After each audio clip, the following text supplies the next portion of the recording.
Iran మీద యుద్ధంలో విజయం సాధించాం, ఇంకా ధ్వంసం చేయాల్సి ఉంది, దాని నేవీని దాని ఎయిర్ ఫోర్స్ని దెబ్బతీసామంటూ ట్రంప్ ఒకవైపుని చెప్తుంటే నెతన్యాహు మరొక వైపుని చెప్తున్నాడు.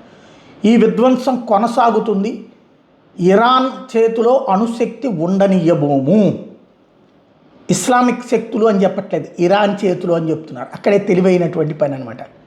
కానీ ఈ ఇంపాక్ట్ భవిష్యత్తులో పాకిస్తాన్ మీద ఉంటుంది. ఇప్పుడు ఇరాన్ మీద కనుక ఇది చేశాక రేపు పాకిస్తాన్ మీద కూడా ఉంటుంది. పాకిస్తాన్ కూడా ఏం వదిలిపెట్టరు వీళ్ళు.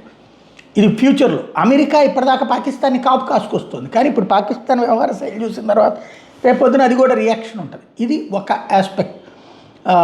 నెతన్యాహు క్లియర్గా చెప్తున్నాడు, త్వరలో మళ్ళీ దాడులు ఉంటాయి, కోలుకోలేని దాడులు చేస్తాం, ఇప్పటికి పెను విధ్వంసం సృష్టించామని. వాస్తవంగా ఇజ్రాయెల్ అమెరికా కలిసి కనీసం 15,000 దాడులు చేశారు. 15,000 ప్లేసెస్ని నాశనం చేశారు ఇరాన్లో. అలాగని శాంత నిర్వీర్యం అయిపోతుంది అవ్వదు. అంత విశాలమైన దేశం అన్నమాట, భూభాగం చాలా పెద్దది. దాన్ని వీళ్ళు ఆక్రమించుకోలేరు. భూమి మీద దాడి చేసి ఏరియాల వారీగా విచ్ఛిన్నం చేస్తే తప్పించి అవ్వదు. అంత దమ్ము ధైర్యం కావాలంటే లక్షల మంది చచ్చిపోవడానికి సిద్ధపడాలి సైనికులు. అది ఇజ్రాయెల్ వాళ్ళైనా సరే, ఇటు అమెరికా వాళ్ళైనా సరే.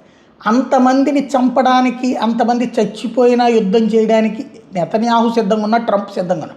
కానీ అమెరికన్ సైన్యం సిద్ధంగా లేదు, అమెరికన్ ప్రజలు సిద్ధంగా లేరు. అదే ఇక్కడ సమస్య. ఇజ్రాయెల్ ప్రజల్లో కూడా వ్యతిరేకత ఉంది కాబట్టి సమస్య. గ్రౌండ్ అటాక్ చేయకుండా యుద్ధంలో విజయం అసాధ్యం.